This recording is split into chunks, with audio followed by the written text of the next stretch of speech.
हरे कृष्णा। ओम नमः शिवाय। आप सभी भक्तों को फाल्गुन मास के शुक्ल पक्ष के आमल की एकादशी या रंग भरी एकादशी की ढेरों शुभकामनाएं। आज हम बात करेंगे आमल की एकादशी के बारे में कि आमल की एकादशी का व्रत किस दिन किया जाएगा। आमल की एकादशी किस दिन? भक्तों, फाल्गुन मास के शुक्ल पक्ष की एकादशी को आमल की एकादशी या रंग भरी एकादशी के नाम से जाना जाता है। साल 2025 में आमल की एकादशी का व्रत 10 मार्च सोमवार के दिन रखा जाएगा।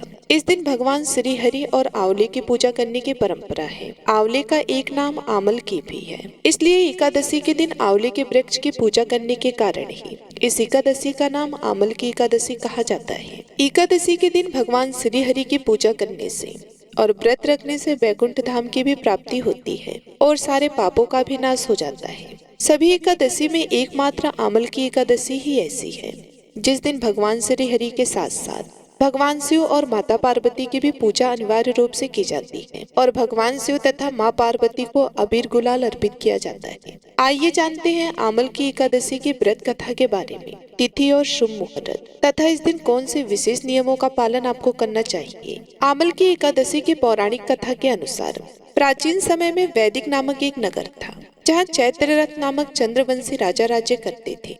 नगरवासी बहुत ही प्रसन्न थे। इस नगर में सभी लोग विष्णु जी के भक्त थे और एकादशी का व्रत किया करते थे। एक बार फाल्गुन शुक्ल एकादशी के दिन सभी भक्तजन व्रत करके भगवान विष्णु की पूजा अर्चना और रात्रि जागरण कर रहे थे। तभी वहां पर एक महापापी और दुराचारी शिकारी आया। वह भी वहां रुककर भगवान विष्णु की कथा तथा एकादशी का महात्म्य सुनने लगा। इस प्रकार उस शिकारी ने अपनी पूरी रात जागरण करते हुए व्यतीत की। अगले दिन वह घर गया और भोजन करके सो गया। कुछ दिनों बाद ही उस बहेलिये का निधन हो गया। शिकारी के पापों के कारण उसे नरक भोगना पड़ता, लेकिन उसने अनजाने में आमल की एकादशी व्रत की कथा सुनी थी और जागरण भी किया था। इसलिए उसने राजा विदुरथ के घर जन्म लिया और उसका नाम वसुरथ रखा गया।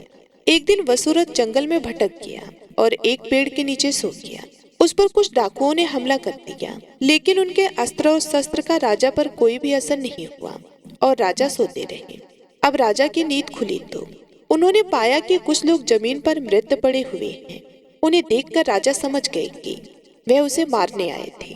तभी आकाशवाणी हुई कि हे राजन, भगवान विष्णु ने तेरी जान बचाई है। तुमने पिछले जन्म में आमल की एकादशी की व्रत कथा सुना था और यह उसी का फल है। इस तरह आमल की एकादशी के दिन जो भी भक्त सच्ची श्रद्धा और निष्ठा के साथ भगवान की पूजा करता है और आंवले के वृक्ष की पूजा करके जल अर्पित करता है, ऐसा भक्त अपने जीवन में हर क्षेत्र में सफलता को प्राप्त करता है। उसके सभी पापों का नाश हो जाता है और अंत में वह वैकुंठ धाम को जाता है। आइए अब जानते हैं आमल की एकादशी की तिथि और शुभ मुहूर्त के बारे में।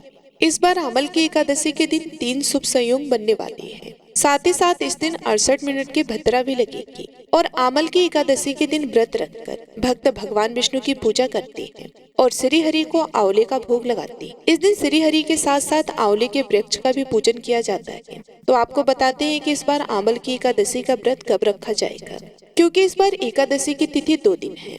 तो ऐसे में यह कंफ्यूजन है कि व्रत किस दिन रखना ज्यादा सही होगा और व्रत पारण मुहूर्त क्या रहेगा। इसके अलावा भद्रा काल का समय कब से कब तक रहेगा, भद्रा का वास इस बार कहाँ रहने वाला है। फाल्गुन शुक्ल पक्ष एकादशी तिथि प्रारंभ होगी 9 मार्च दिन रविवार को सुबह 7:40 से और एकादशी की तिथि समाप्त होगी 10 मार्च सोमवार को सुबह 7:40 पर। अब ऐसे में रविवार के दिन क्योंकि 10वीं तिथि भी है और एकादशी भी लग रही है, तो अगर बात करें कि किस तिथि में व्रत रखना सही होगा, तो जब भी एकादशी की तिथि 2 दिन होती है तो दूसरे दिन वाली एकादशी का व्रत रखना ज्यादा शुभ माना गया है।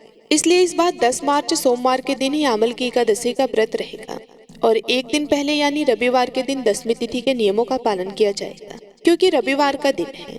रविवार को तुलसी के पत्ते नहीं तोड़े जाते हैं, तो आप और एक दिन पहले यानी शनिवार के दिन ही तुलसी के पत्ते भी तोड़कर रख लें। 10 मार्च सोमवार को ब्रह्म मुहूर्त का समय रहेगा सुबह 5:07 से 5:50 तक। सूर्योदय होगा सुबह 6:40 पर। सूर्यास्त शाम 6:30 पर। प्रातः काल पूजा मुहूर्त रहेगा सुबह 7:45 से 8:51 तक। इसके अलावा आप ब्रह्म मुहूर्त में भी पूजा कर सकते हैं।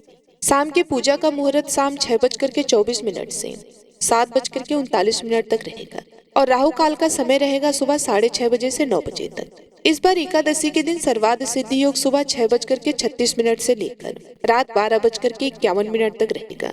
शोभन योग सुबह से लेकर दोपहर 1:50 तक रहेगा। रवि पुष्य नक्षत्र का शुभ संयोग भी बन रहा है जो कि पूरे दिन रहने के बाद रात में 12:10 पर समाप्त होगा और भद्रा इस बार सुबह 6:36 से 7:40 तक रहेगी। कुल अवधि भद्रा की होगी 68 मिनट और इस बार भद्रा का वास रहने वाला है मृत्युलोक में।